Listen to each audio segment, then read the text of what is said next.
2, 1. 2, 1. 2, 1.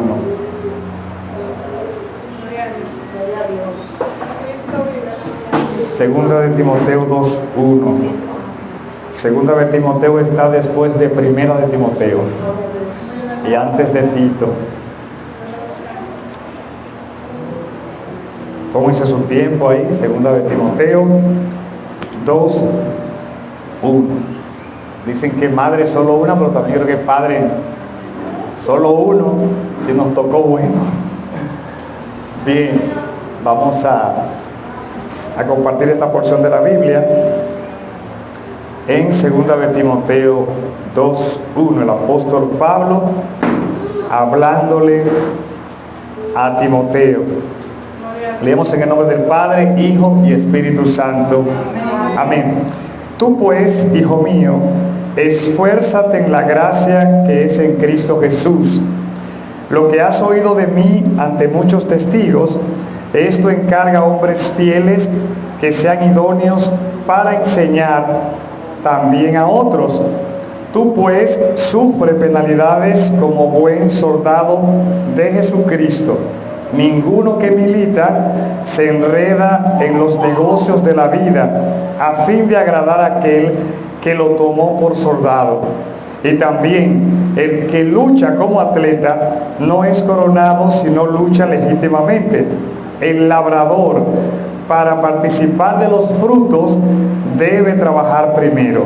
Considera lo que digo, y el Señor te dé entendimiento en todo. Acuérdate de Jesucristo, del linaje de David, resucitado de los muertos, conforme a mi evangelio, en el cual sufro penalidades, hasta prisiones, a modo de malhechor. Mas la palabra de Dios no está presa. Por tanto, todo lo soporto por amor de los escogidos, para que ellos también obtengan la salvación que es en Cristo Jesús, con gloria eterna.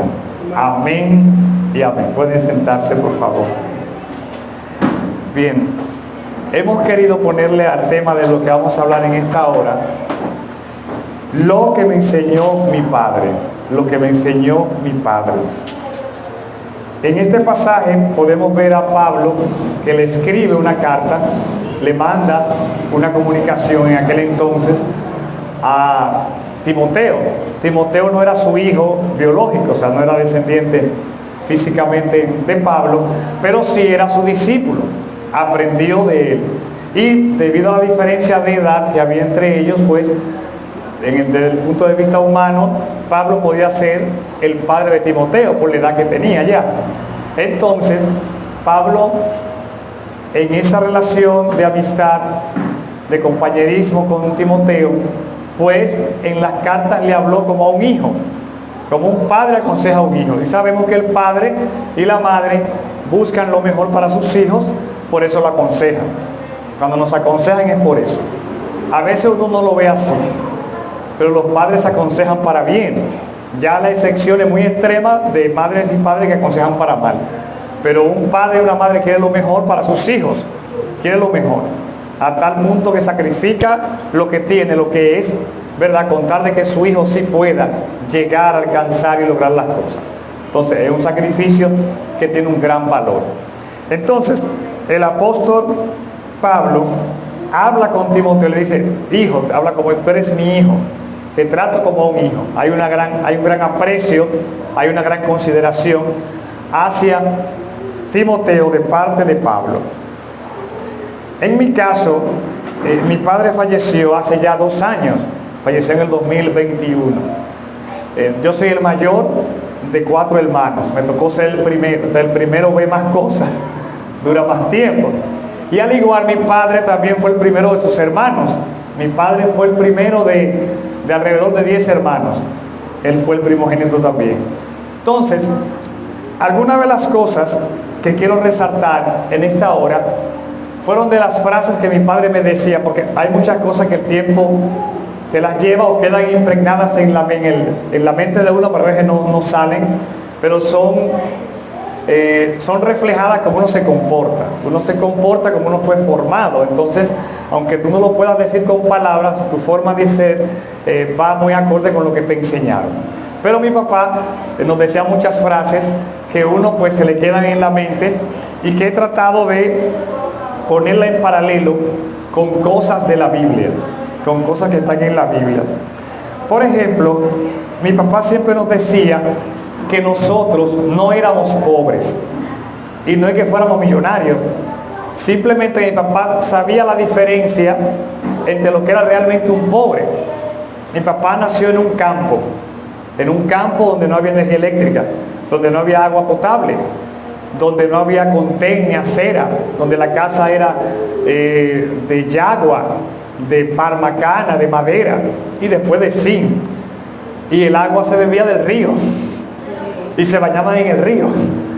Entonces mi papá con sus padres y sus hermanos salieron de ahí, y de ahí, trabajando en las montañas, agricultura, fueron evolucionando, salieron a estudiar, salieron a la ciudad y progresaron y salieron a camino. Pero él sabe de dónde venía. Entonces, cuando me toca a mí nacer, ya yo nazco en la ciudad.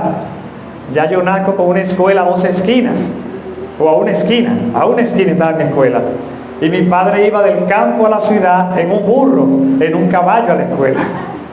Entonces mi papá diferenciaba cómo yo había nacido y cómo había nacido él, para él decirme que yo no era pobre, porque nuestra sociedad nos etiqueta que somos pobres, porque no vivimos en un edificio, no vivimos en una mansión, no tenemos un carro de una vez, ya somos pobres por eso.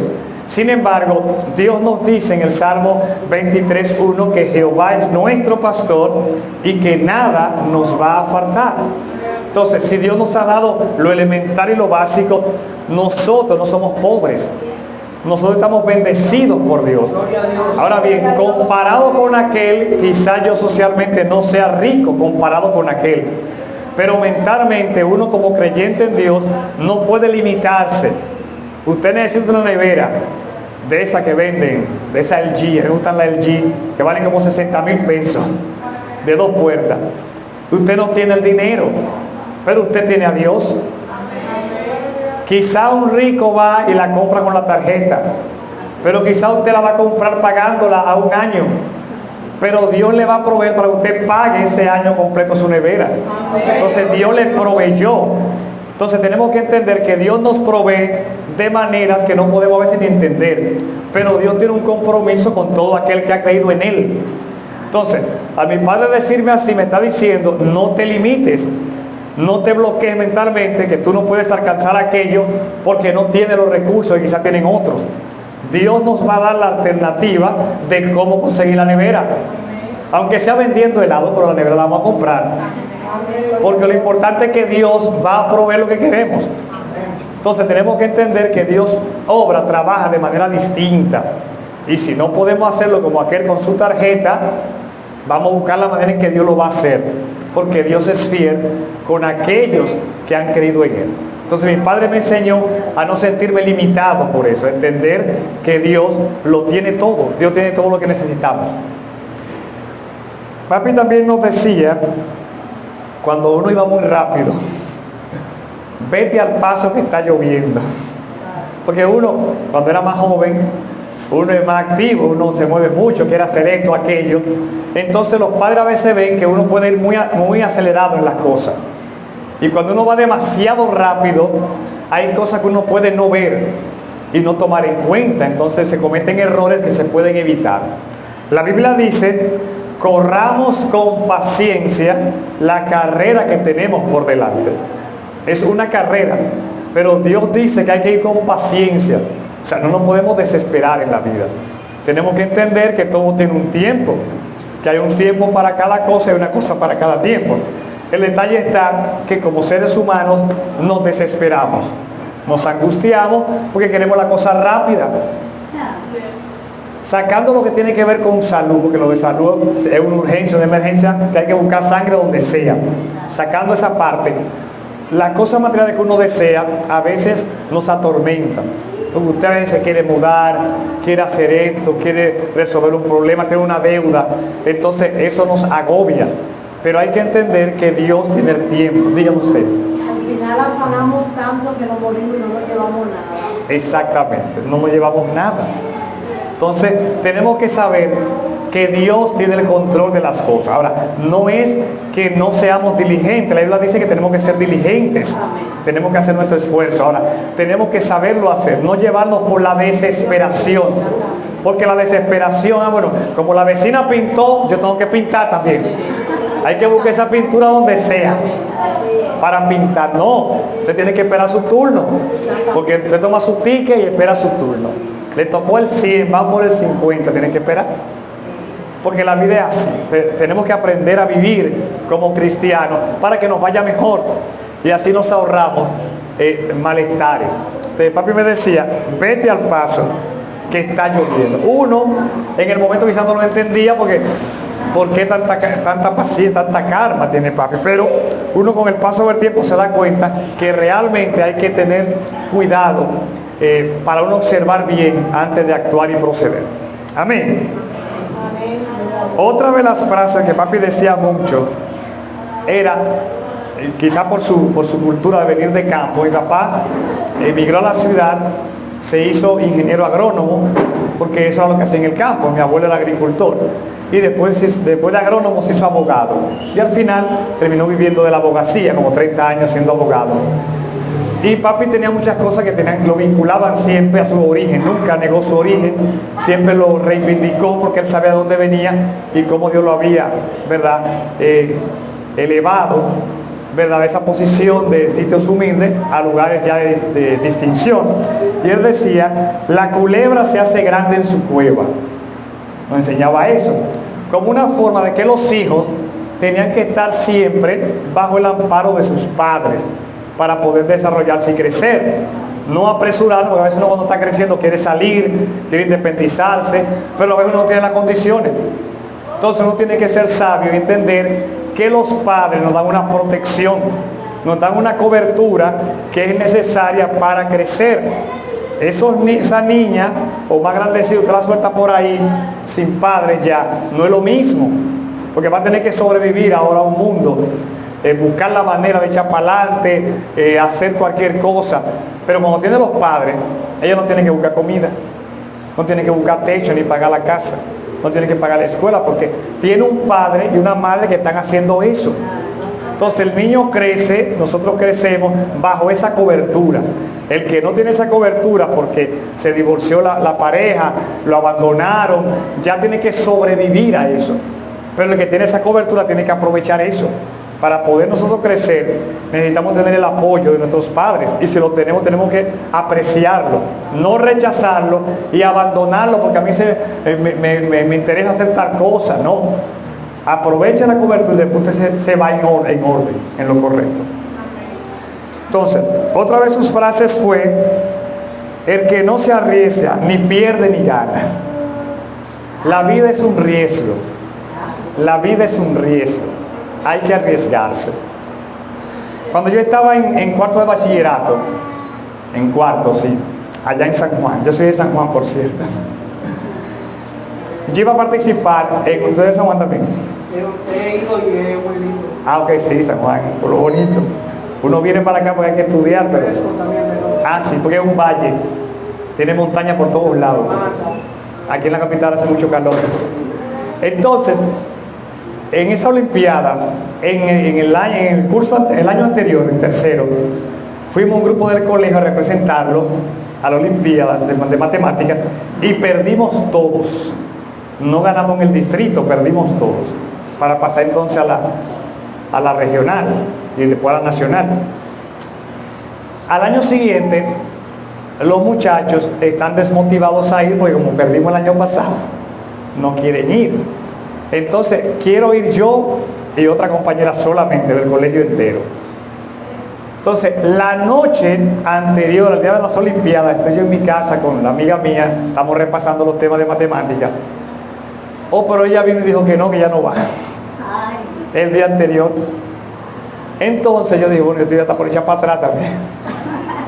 Y mi papá me dijo, bueno, el que no se arriesga, ni pierde ni gana. Y me tocó ir a mí solo del colegio, a la Olimpiada de Matemáticas.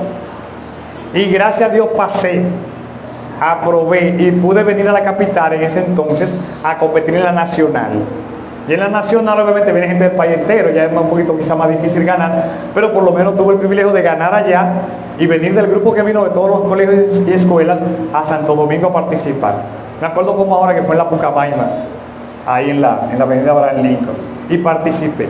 Y eso se me quedó grabado ahí para siempre, que no se arriesga, ni pierde ni gana. Si me hubiese arriesgado, no gano, yo vengo a la capital, que uno adolescente, yo vine a la capital siendo adolescente antes de venir a la universidad, como 5 o 6 veces, porque uno no era de esa gente que venía siempre de que a la capital de todos los años, uno venía cuando se podía. Entonces, el riesgo es parte de la vida. Si uno no se arriesga, no sabe qué va a pasar. Hay que lanzarse aunque digan que no. El que se enamora se lanza, se guaya o le dicen que sí, pero por lo menos se lanzó, salió de la duda. El que lleva los currículos lo lleva. Ahora hay concurso, ¿verdad? De maestros, creo, el concurso de oposición, que hay que llevar los currículos para los maestros, y mucha gente a veces se desanima de otros concursos, pero hay que seguir haciendo el intento, porque en una vez usted gana y lo nombran. Pero la vida es un riesgo. La Biblia dice, vamos a leer aquí un texto que va muy con eso, que es muy conocido en Josué. Josué 1. Yo tengo un hermano que se llama Josué, por cierto. Josué y el otro Joel. Y mi hermana que Mirka conoce, que se llama Dayana. Josué 1:6 dice, esfuérzate y sé valiente, porque tú repartirás a este pueblo por heredad la tierra de la cual juré a sus padres que la daría a ellos. Solamente esfuérzate, o sea, arriésgate y sé muy valiente para cuidar conforme a toda la ley. Entonces, en el 9 más adelante repite, mira que te mando que te esfuerces y seas valiente, no temas ni desmayes, porque Jehová tu Dios estará contigo donde quiera que vaya. Tenemos que tomar riesgos en la vida y saber que Dios va a estar con nosotros, que es lo más importante. La única diferencia es que Dios está con nosotros, hermano. Si nos lanzamos solos vamos a perder, no nos van a hacer la cosa igual. Hay gente que triunfa sin Dios, pero es mejor triunfar con Dios, porque el que triunfa con Dios, aunque sea arroz blanco, lo celebra. El que triunfa sin Dios, aun con un banquete, se siente infeliz muchas veces. Entonces tenemos que esforzarnos y saber que Dios está con nosotros. Otra de las cosas que hacía mi papá era saludar a todo el mundo sin distinción, donde él llegaba en la calle. La Biblia dice que nuestra amabilidad debe ser conocida por todas las personas. O sea, nosotros como cristianos tenemos que ser personas amables con la gente. ¿Por qué? Porque nosotros representamos el reino del Señor. Claro, a veces hay personas que nos maltratan, que nos tratan, ¿verdad?, de manera inadecuada. Uno tiene cierta distancia, pero la Biblia dice que en cuanto dependa de nosotros, tenemos que estar en paz con todo el mundo. Yo soy de los que creo, si tenemos un choque con alguien, un problema serio de diferencia, quizá después uno perdona al otro. El otro quizá no te pide perdón, pero tú lo perdonas porque Dios te dice que perdona a todo el mundo. Quizá no vamos a estar de nuevo abrazados como antes, porque eso a veces se rompe. Eso hay que crearlo de nuevo. El vínculo de abrazarse, saludarse, sonreírse, eso hay que construirlo otra vez. Sí, tú estás llamado a amar y perdonar, aunque no andemos con esa gente para arriba y para abajo de nuevo, porque ya eso hay que construirlo de nuevo y depende de los dos. Porque a veces el otro no te pide perdón, el otro no quiere saber de ti, entonces tú haces tu parte. Yo te amo en el amor de Cristo, usted por su camino y yo por el mío. y todos somos felices.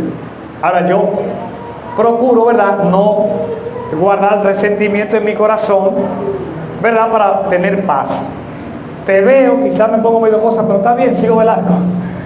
Pero uno procura ser amable con todo el mundo, que la gente vea que el cristiano es amable, y uno también se cuida de algunas personas que también se quieren aprovechar de nuestra amabilidad, porque hay gente que se aprovecha, ¿verdad? Somos gente tranquila, mansa, seria, y nos quieren engañar, y la Biblia dice que no.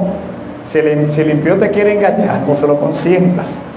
Hay que ser sabio y cuidarnos de eso, amable, pero no dejarnos engañar de la gente. Amén. No se duerman, ya casi nos vamos ya. Casi.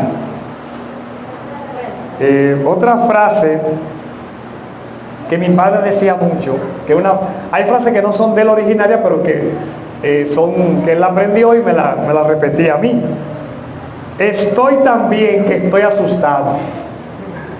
A veces estaba contento, alegre, decía que estaba tan bien que se sentía asustado porque no sabía de qué venía esa gran alegría, de tan bien que estaba.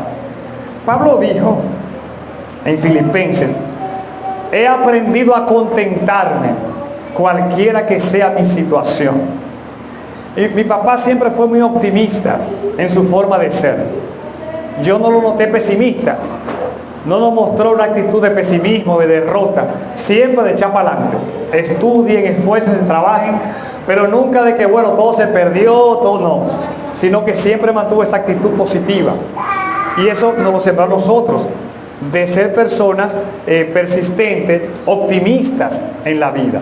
Entonces, aprender a gozarse en cualquier situación es algo que el Señor nos llama a hacer. ¿Por qué?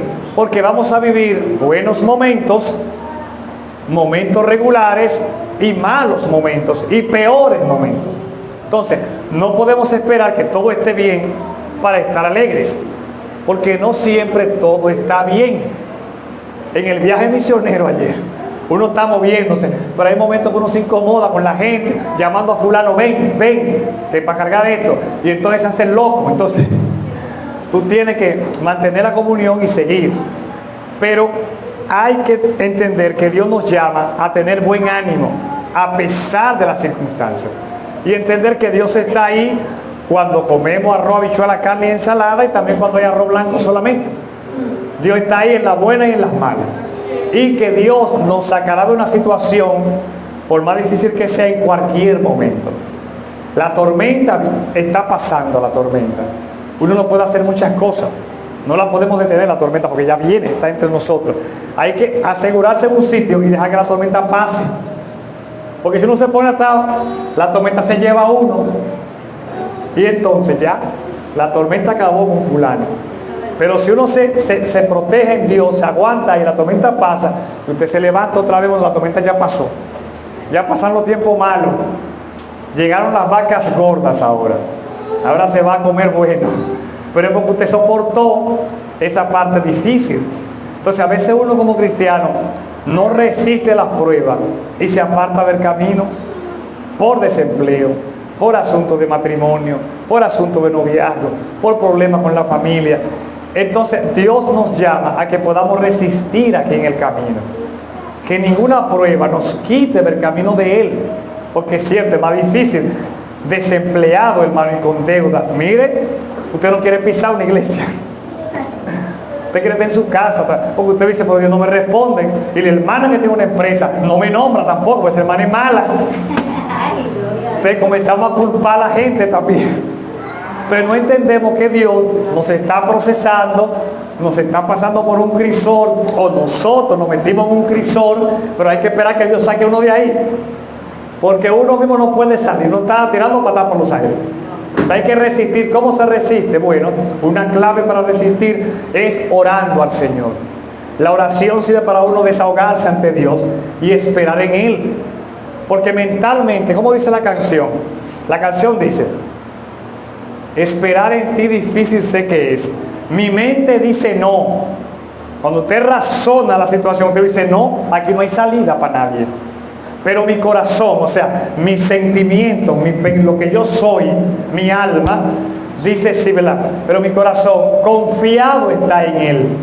Entonces, tenemos que apagar un poquito la mente y esperar en Dios con el corazón. Y el corazón se conecta con la fe. La fe dice en Filipenses 4:19, mi Dios pues suplirá todo lo que haga falta. Entonces yo pongo mi fe en que Dios va a suplir, aunque ahora yo no tenga ni un peso. Pero dice la Biblia que Dios va a suplir. ¿Cuándo? Yo no sé, pero yo voy a ver ese asunto. Entonces uno con el corazón cree, como dice la Biblia, se cree para la justicia, uno cree. Entonces ahí resistimos y podemos soportar los momentos difíciles que nos tocan a todos, de diferentes formas, pero nos tocan. Amén.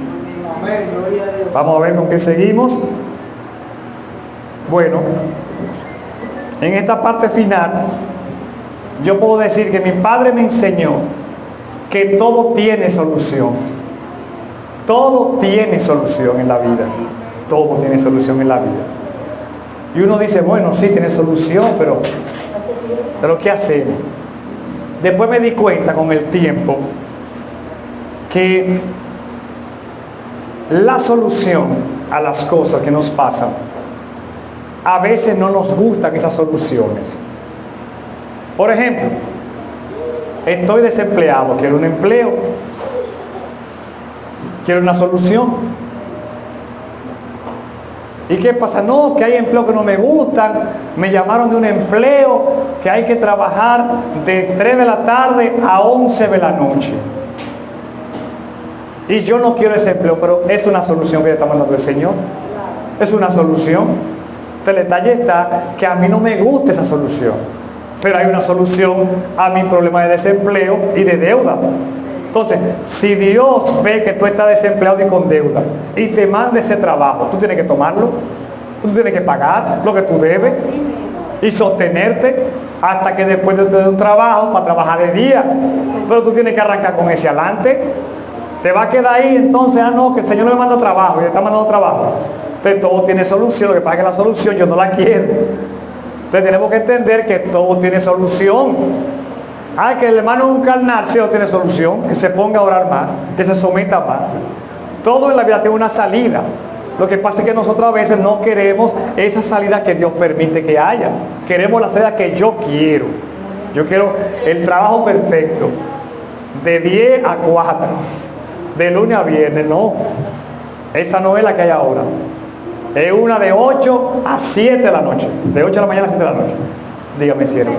Yo diría algo, que a veces cuando nosotros estamos pasando por un momento de apriete, es decir, así como él dice, debemos la casa, esto, no hay leche para los niños, no hay pan, vamos a poner. Sí. De repente te llaman, mira, pero tú puedes hacerme esto, breve, te voy a dar, por ejemplo, por decir un número así, te voy a dar para que te gane ahí rápido 5,000 pesos, por ejemplo. Exacto, sí. Pero tú sabes que esos 5,000 pesos que te van a dar, no te va a dar, vamos a decir, para pagar la casa, pero por lo menos puedes comprarle los pampers al niño, puedes comprarle la leche, puedes comprar 2 fundas de arroz, al fin, cositas así. Sí. Y hay personas que no lo quieren.